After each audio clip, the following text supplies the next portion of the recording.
Hello, good morning guys. Once again welcome in VK Jangda classes. Dear student, as you know that in previous day we will discuss about metal and non metal. तो बेटा देखिए इससे पहले हम metal and non metal के दो part हम कर चुके हैं। आज हम कर रहे हैं पार्ट 3। इससे पहले जो दो लेक्चर थे उसमें उनमें हमने पढ़ा था कि फर्स्ट लेक्चर में हमने पढ़ा what is the physical property of metal and second जो लेक्चर था उसमें हमने पढ़ा what is the chemical property of metal. तो जो बेटा देखिए आज हम करते हैं अकरेंस ऑफ मेटल। ये हमारा थर्ड लेक्चर है। इसमें हम बात करेंगे अकरेंस ऑफ मेटल के बारे में। तो सबसे पहले occurrence of metal means that जो धातु का परिष्करण होता है वो कैसे होता है और किस किस बेस पे वो किया जाता है वो अभी हम बात करने वाले हैं। तो सबसे पहले बेटा मैं आपको एक बात बता दूं, जो अकरेंस ऑफ मेटल है हिंदी में उसको बोलते हैं धातु की घटना, धातु का परिष्करण या एक्सट्रैक्शन, धातु का जो शुद्धिकरण होता है वो कैसे हमें मिलता है। तो देखिए यहां से हमारे पास अगर मैं बात करूं कि द अर्थ क्रस्ट, ये हमारी अर्थ है, अर्थ क्रस्ट के ऊपर अर्थ क्रस्ट पे जितने भी सोयल है, मिनरल्स है, मींस जो अपर लेयर है सोयल, उस सभी में क्या मिलती है? मेटल मिलती है। कोई नेचुरली फॉर्म में मिलती है, कोई मिनरल्स की फॉर्म में मिलती है।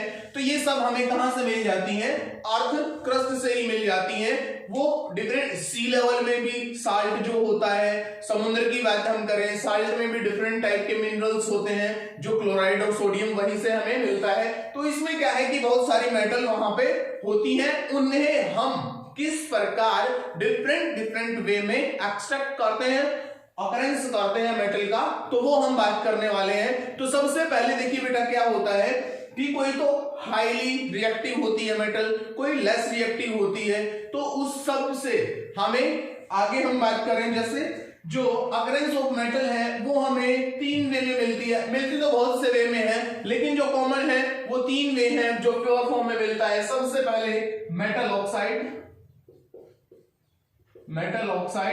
मेटल सल्फाइड, और जो थर्ड है हमारा मेटल कार्बोनेट।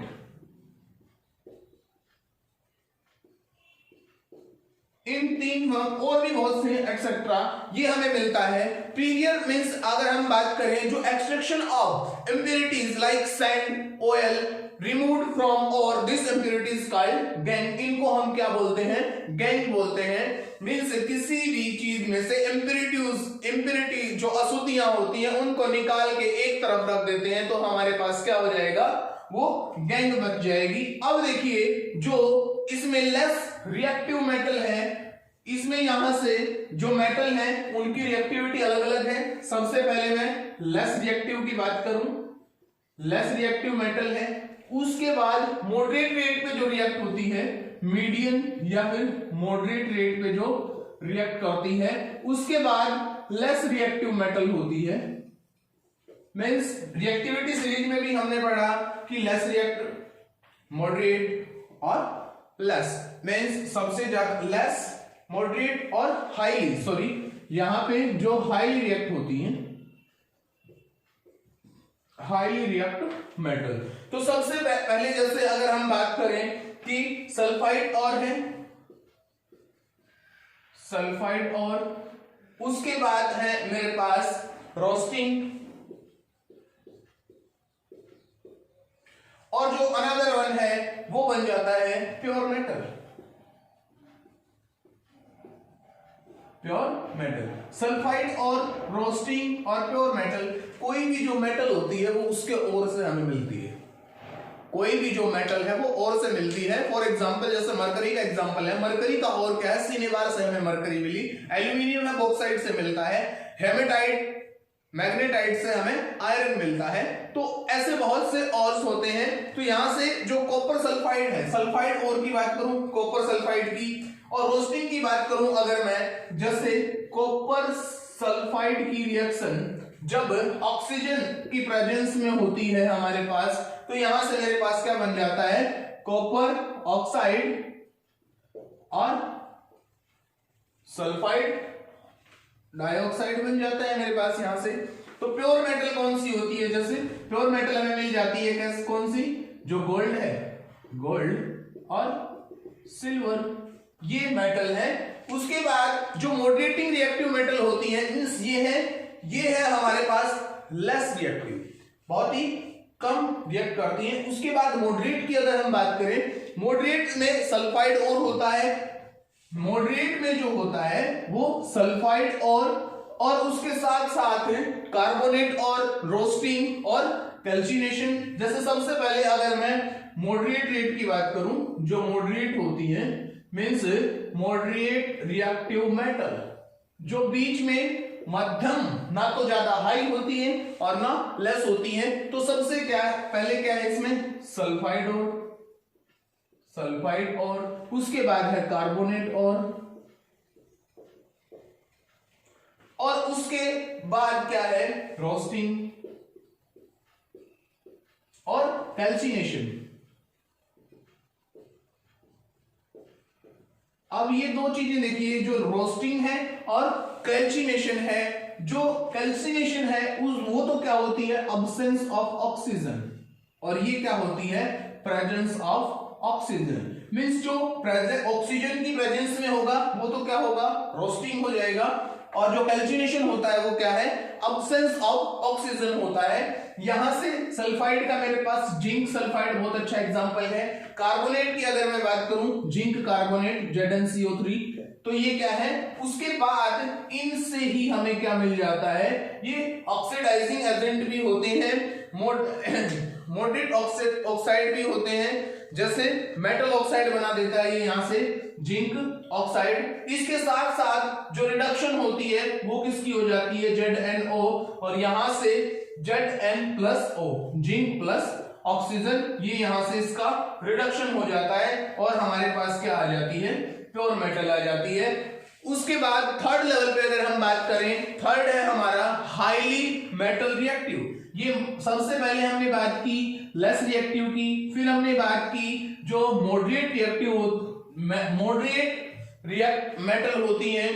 अब हम बात कर रहे हैं हाईली मेटल रिएक्टिव या फिर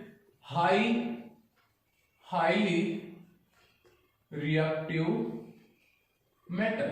जो हाईली रिएक्टिव मेटल के और होते हैं, वहां से हमें मेटल कैसे मिलती है, वहां से कैसे एक्सट्रैक्ट करते हैं हम मेटल को। तो सबसे पहले एक बहुत अच्छा एग्जांपल है मेरे पास, वो है इलेक्ट्रोलाइसिस। जो बहुत ज्यादा हाई रिएक्टिव मेटल होती है उसको हम क्या करते हैं, इलेक्ट्रोलाइसिस बोल देते हैं। और इलेक्ट्रोलाइसिस में क्या होता है, देखिए कि ये एक दो रोड, इसमें इसको हम एनोड और कैथोड बोलते हैं, कैथोड और एनोड, बीच में यहां एक बैटरी कनेक्ट कर दी जाती है। ये पॉजिटिव चार्ज है, ये नेगेटिव चार्ज है। ये एक मोल्टन मेटल सॉल्यूशन होता है। मोल्टन मेटल सॉल्यूशन में जब इसको हम डालते हैं कैथोड और एनोड को, तो यहां से जो पॉजिटिव प्योर और अनप्योर मेटल के जो पार्टिकल होते हैं वो एक दूसरे के ऊपर पेस्ट हो जाते हैं और क्या हो जाता है, हमारे पास प्योर मेटल मिल जाती है। सोडियम और पोटेशियम इसका बहुत अच्छा एग्जांपल होता है। इसके बाद हम बात करें एक इंपॉर्टेंट फैक्ट की, जो मेनली आपसे क्वेश्चन पूछ लिया जाता है एग्जाम में, एक थर्मिट रिएक्शन होती है, बहुत ही इंपॉर्टेंट और इंटरेस्टिंग फैक्ट है। थर्मिट रिएक्शन क्या है, उसमें इतनी ज्यादा हाई एनर्जी प्रोड्यूस होती है हीट की फॉर्म में कि बहुत ज्यादा, जिसको हम बोलते हैं थर्मिट रिएक्शन। और वो थर्मिट रिएक्शन क्या है, to connect railway track. Railway track जब टूट जाते हैं तो उनको जोड़ने के लिए, सपोज ये रेलवे ट्रैक है और यहां से ये टूटी हुई है, तो यहां पे बाय थर्मिट